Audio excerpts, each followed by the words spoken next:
Season 16 was a huge success for Last Day on Earth, bringing back life we haven't seen in a long time. Many of you have asked me to come back, and I have an answer for you that you will like, but it is not what you think.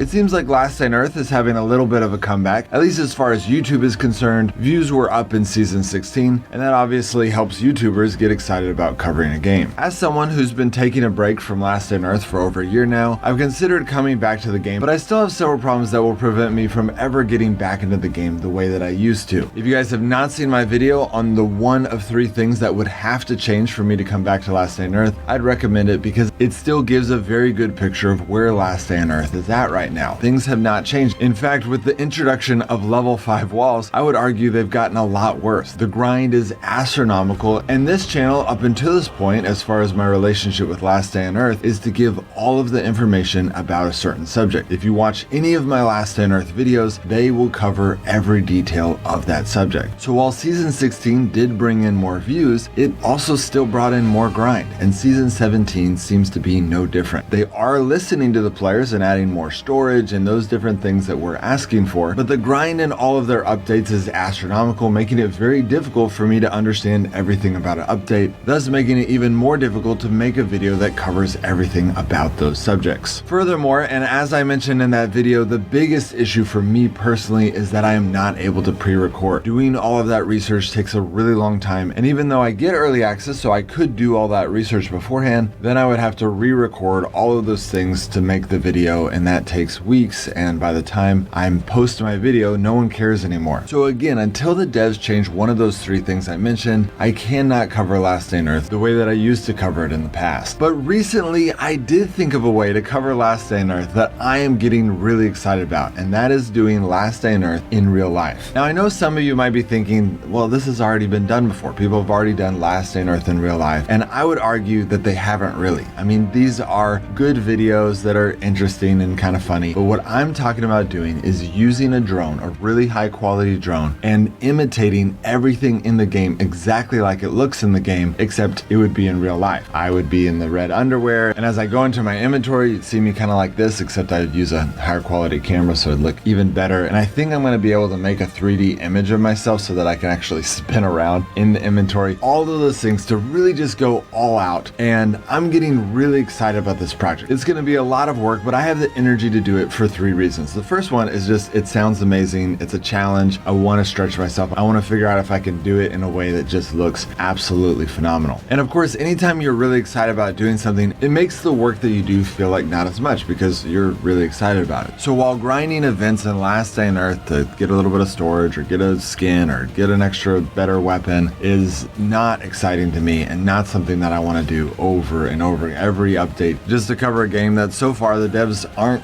planning. It doesn't seem like they're planning to do anything innovative with it anymore. I think they've kind of been like, yep, we created the game, it's over. We're just going to keep creating seasons for those that enjoy this game to keep enjoying this game, and then we're going to go create other games like Frostborn for co-op survival. Maybe COS is Andre's newest project. If you haven't seen my video on that, it is absolutely fascinating. That may be the new multiplayer, arena, non-targeting. They're going to just keep creating new games for new concepts, and it seems like Last Day on Earth isn't going to innovate into anything new. It was new in its time in 2017 when it exploded, but I don't think they're planning to take it anywhere new from here on out. But another reason that I'm really excited about this project is because anyone will be able to enjoy these videos. Even if they've stopped playing Last Day on Earth for years, they're not going to enjoy a tutorial that I do for Season 17 on how to, defend this or how to fight this or how to most efficiently get this. They don't care anymore. They stopped playing the game. But seeing a game literally come to life in the way that I'm planning on doing it is going to be fascinating, I think, for everyone. Which of course allows me to get more views, which is good for the channel, but it's also just more enjoyable. When you do something, when you put so much work into something, you want more and more people to be able to enjoy it. And then the last reason I'm really excited about this idea is because it allows me to get some of the equipment that I was wanting to get for this channel anyways, so that I can better better capture other games in real life. Some of you might not know that I'm working with the former international president of Activision on a new project of a groundbreaking technology where he's going to create augmented reality games. It uses sunglasses visors for them to project. You can see like people shooting magic at each other. It's gonna be insane. As I keep talking to these devs, they have a way to create, basically you take any place on Earth and you're gonna just create it into a battlefield, and you're gonna be able to do all kinds of stuff with it. It's gonna be awesome. And so I wanna cover that a lot on the channel because it is a new way of taking basically mobile gaming. You use your phone in the headset and it projects it onto the visor. And hopefully it's gonna change the world of gaming. And maybe not completely. I mean, mobile gaming is still gonna be a lot of times just us on a couch on a phone, but it's really exciting. And that's still not gonna come out for several months, but this project is going to allow me to go ahead and get the equipment, test it out, learn how to use it really well, so that when that time comes, I'll be able to cover that really well. So that's it, guys. I am coming back to Last Day on Earth. I'm obviously not doing what I used to do, but I am doing something that is Last Day on Earth related, and after I do that, I might do some Frostborn or some other top-down games. We'll see how well it goes, but I want to do a